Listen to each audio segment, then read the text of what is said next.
Newspapers, of course, are sent to bed late last night, long before the news emerged of Donald Trump's infection. So it was quite interesting this morning to look through them with that new knowledge in mind. The Times, for example, reports that researchers at Cornell University in New York have analysed 38 million articles about the virus in the English language media and found that President Trump is the single largest driver of misinformation about the coronavirus. I thought we'd just pause for a moment and reflect upon that. The single largest driver of misinformation about the coronavirus, which of course in his own country has killed over 200,000 people, is the man in charge. You, obviously like me, don't wish harm or death upon anybody. Even the most egregious offenders against morality and sensibility will pollute your moral conscience if you stoop to their level. You can perhaps enjoy a degree of schadenfreude at seeing someone who has consciously misled the world about the dangers or even the existence of this virus actually catching it. There's a poetic justice involved in that, but wanting him to spend the rest of his life in jail, pointing out his utter depravity and all of the blood on his hands, does not constitute a defence, but neither does it justify a death wish. You either believe in death penalties or you don't, and I don't, for the record. But that story there, oddly, seems to me to be the starting point for our conversations this morning. The astonishing... Well, it's how many times have I said to you it's shocking but not surprising? You know what I mean by that, don't you? It's not surprising because it's simply the latest stage in a succession of utterly subversive attitudes to our values, to Western democracy, to liberal values. But it's shocking because you still retain a degree of capacity to be staggered and stunned. So the man in charge of the most powerful country in the world has done more than anybody else on this planet to spread misinformation about the coronavirus.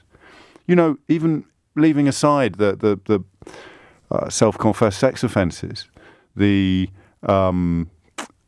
massive racism, the support for white supremacism, leaving aside all of the other appalling, disgusting behaviours that he's indulged in, that single fact there is arguably the biggest and the most significant. When you look at the global death toll, you know we're the 7th worst in the world now for new cases, but when you look at the global death toll and you seek to work out retrospectively why things weren't handled better, and the answer will always involve leadership. It can't exclusively be leadership, but it's probably going to be the biggest single variable factor, right? Is going to be leadership, political leadership.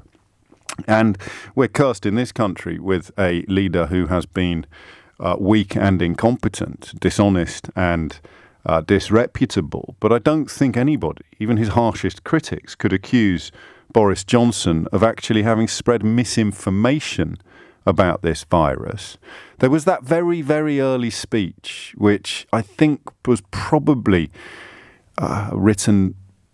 there was that very, very early speech about how the crisis might throw up an opportunity for one country to sort of lead the way in throwing off the yoke of coronavirus strategies. Do you remember? Right, I think it was at the Excel in about February or very early March. We should try and dig it out. And then there was the catastrophic floating of herd immunity on that interview on daytime television, where he suggested that some people think you should let it just run through the entire population so that we all get it.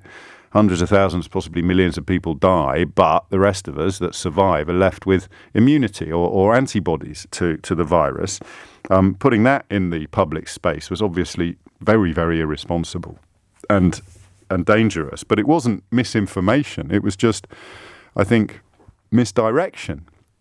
I know it's probably a waste of breath in the context of tribal loyalties, in the context of binary politics. If you liked Donald Trump yesterday, you will still like him today, despite the fact that he's been found to be the worst offender on the planet when it comes to spreading misinformation about the virus that he's now caught. This really is, out of all the mornings we've spent together lately, this is one of the ones where taking just a brief step back from the daily grind, a brief step back from the conveyor belt of current affairs really does remind you just how far we've fallen.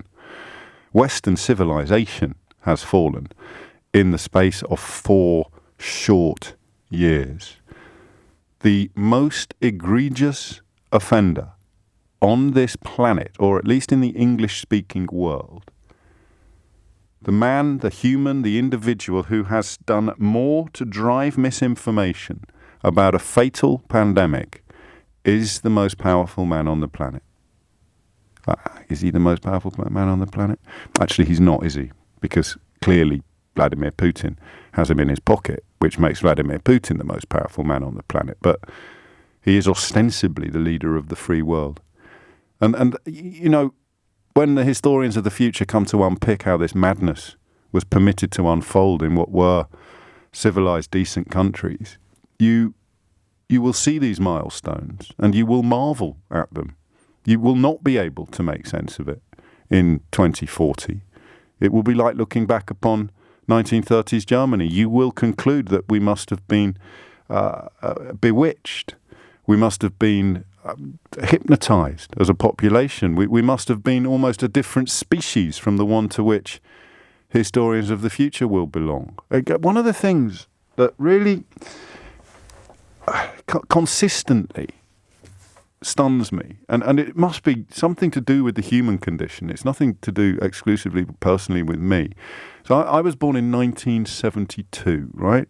Which is, 26, 27 years after the end of the Second World War in Europe. So by the time I got married at the age of 28, I was further away from my date of birth than my date of birth was from the Holocaust.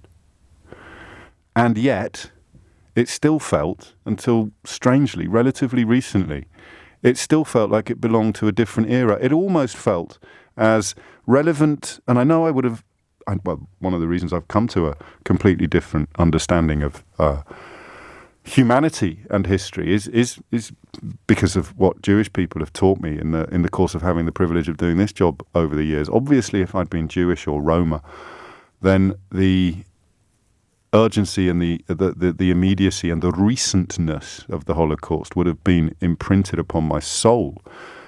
But it wasn't, because I'm not. And so when I got married at the age of 28, I was further away from my date of birth than my date of birth was from the Holocaust. That's like yesterday. And I still, until relatively recently, saw it as something that was done by people who were nothing like you and me. That, you know, there's no way that anyone I know would have been complicit in the gas chambers, would have grassed up their neighbours, would have taken an accident of birth as a death sentence. And then you see how people talk about refugees in this country, even children, and you realise actually it's us. It's not them, it's all of us, potentially, perhaps, have that capacity for evil. And when historians of the future come to look at and remember, the death toll now for coronavirus dwarfs most wars, if not any war.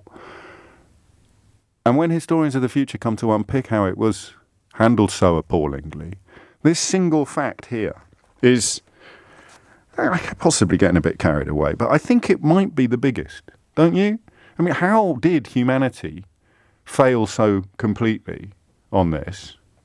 Answer: the President of the United States of America was the single largest driver of misinformation about the coronavirus, according to a study. And then, possibly a little simplistically, people will say, but how on earth was he permitted to get away with it? And you'll have to say, which is where the parallels with Nazism come in, you would just have to say there is no other explanation. This is pure Occam's razor.